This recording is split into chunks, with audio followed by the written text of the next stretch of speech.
Видео подготовлено сайтом online-gdz.net. Давайте на странице 20 выполним задание под номером 6.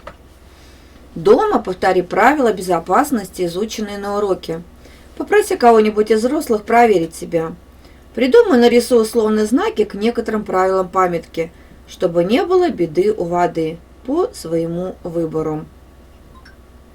Как хорошо в жаркий летний день искупаться в реке, озере или море. Это дарит нам радость и здоровье. Но во время купания нужно обязательно соблюдать правила безопасности. И поэтому вы изучили памятку, которая называется так: чтобы не было беды у воды. К некоторым ее пунктам нарисуем рисунки. Условные знаки. Первый условный знак говорит о том, что нельзя купаться в очень холодной воде.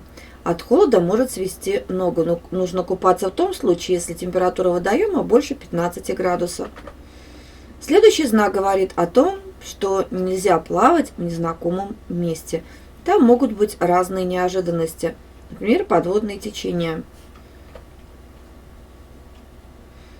Следующее правило говорит о том, что нельзя нырять в незнакомых местах.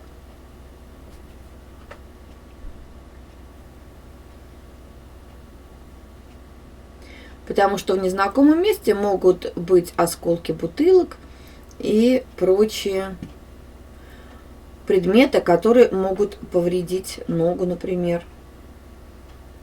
Ну и еще одно правило: в море нельзя заплывать за буйки. В классе сравни свои знаки с теми, которые предложили другие ребята. Выберите наиболее удачные. Если вам понравилось видео, смотрите остальные решения на нашем сайте. Если есть вопросы, предложения или пожелания, подписывайтесь на наши группы в социальных сетях.